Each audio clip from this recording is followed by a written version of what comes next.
Bonjour, je vous ai fait donc une petite vidéo sur les listes en Python et leur application aux suites numériques. Donc il faut connaître un petit peu les suites numériques, arithmétiques ou géométriques pour bien comprendre la vidéo. Prenons par exemple une suite qui comporterait, on va démarrer plusieurs nombres, 5, 8, 11, 14, 17, etc. etc. Cette suite, vous l'avez bien compris, c'est une suite arithmétique de raison 3. On ajoute 3 donc à chaque terme pour trouver le suivant. Et en Python, on peut représenter cette suite par une variable. Par exemple, je prends la variable u égale 5. C'est u0 en fait, mais pour Python, donc c'est juste le nom de la variable qui est u. Si je veux calculer le terme suivant, je vais ajouter 3 à la valeur de u. Donc je vais dire u égale u plus 3. Et là, je vais trouver le terme u1 et je peux continuer à faire u égale u plus 3, u égale u plus 3, et autant de fois qu'il le faut pour que j'accède au terme u0, u1, u2, u3, u4, etc., etc. Si je sors ma calculette NumWorks dans le module Python, je vais ajouter un script ici.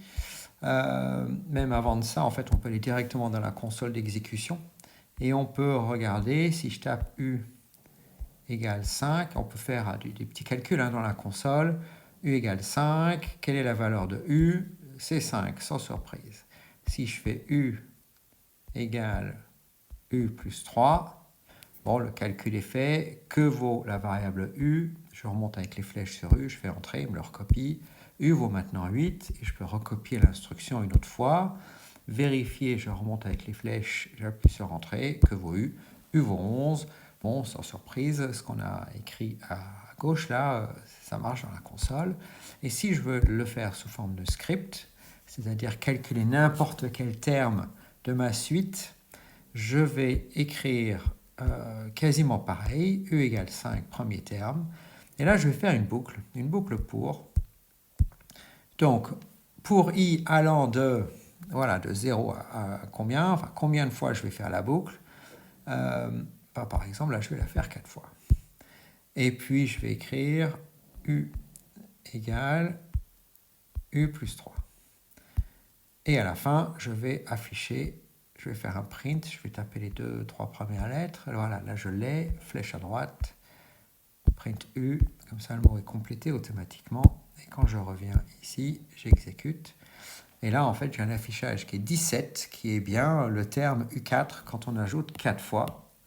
Ici, une fois, 2 fois, 3 fois, 4 fois, le nombre plus 3, au terme précédent de la suite. De manière un peu plus experte, je vais automatiser ça un peu en transformant ça en fonction. Donc, dans la petite valise, la touche valise, je reviens en arrière, je vais dans les fonctions, def. Là, je peux l'appeler u aussi. Le nom u pour la fonction ne gêne en rien le u de la variable. Alors, j'écris une fonction avec un antécédent qui est n. Premièrement, il faut que j'aligne correctement. Voilà, que je crée un espace maintenant pour que j'ai des choses à l'intérieur de la fonction. Et puis, deuxièmement, j'ai un antécédent qui est n. Donc, la boucle, au lieu de la faire 4 fois, je vais la faire n fois.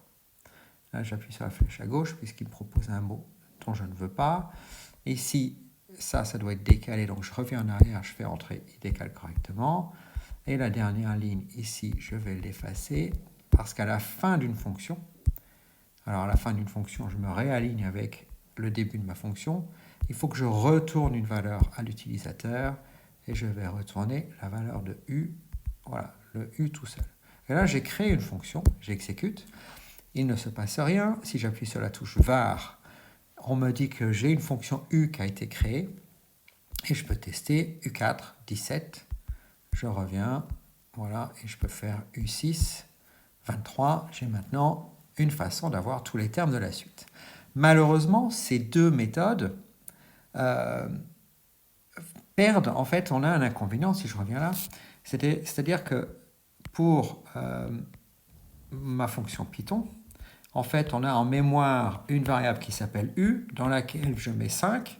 Si je fais u égale u plus 3, que ce soit par simple calcul, une boucle ou avec la fonction, u égale u plus 3, ça veut dire qu'en fait u vaut 8 et le 5 est perdu.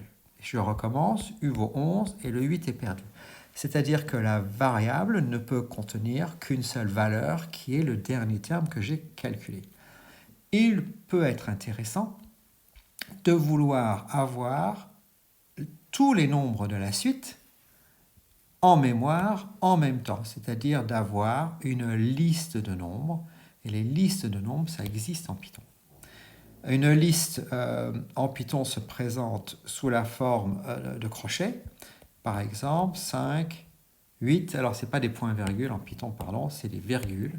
5, 8, 11, 14. Et ça, c'est une liste, ça existe et je vais l'appeler grand L. Et ça, c'est une instruction Python valide, c'est une liste de 4 nombres. On va essayer ici, si je tape, alors grand L égale, alors évidemment c'est un J, égale, on va y arriver.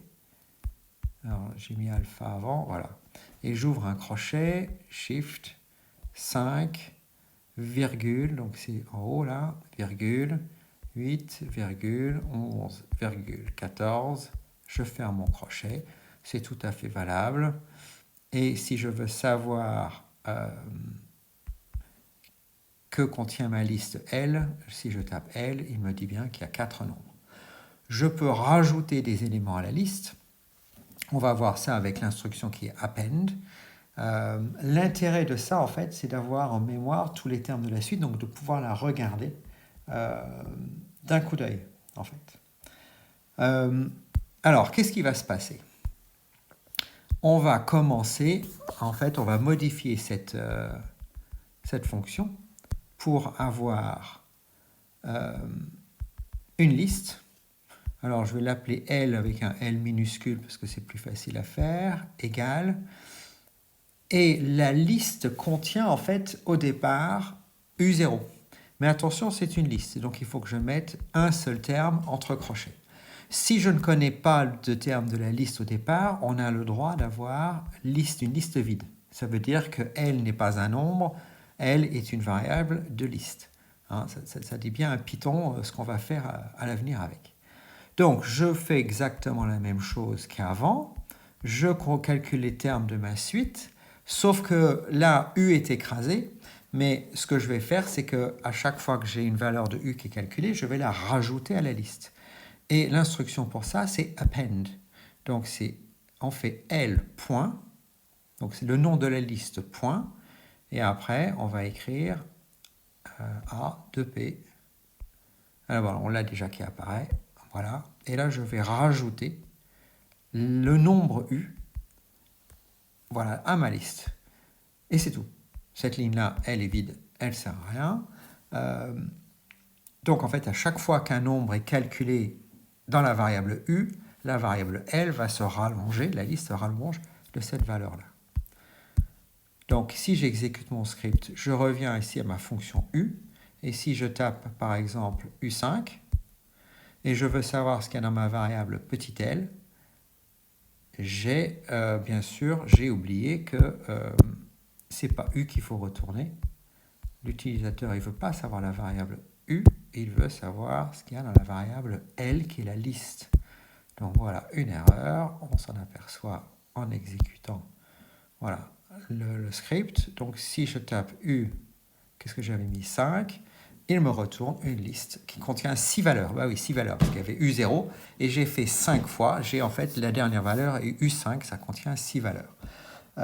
Donc voilà comment on peut regarder un petit peu les valeurs d'une liste avec une suite. Ça permet des fois de regarder, de mieux voir quelle serait la limite de la suite, le comportement de la suite, est-ce qu'elle est croissante, décroissante, on a une meilleure vue. Ça permet aussi de faire des opérations. On fait des opérations avec les suites, on peut extraire des nombres, on peut faire des tas de choses.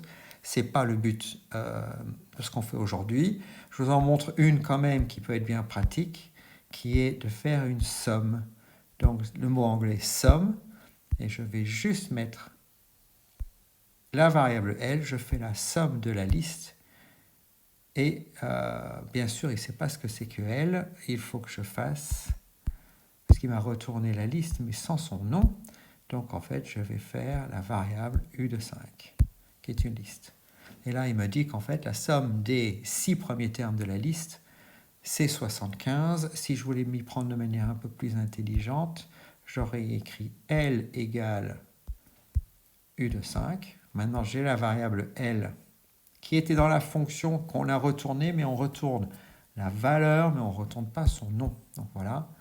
Et après, je peux faire la somme de L. Et là, ça va marcher, ça fait 75. Donc voilà les petites choses qu'il faut connaître en terminale pour manipuler listes en Python.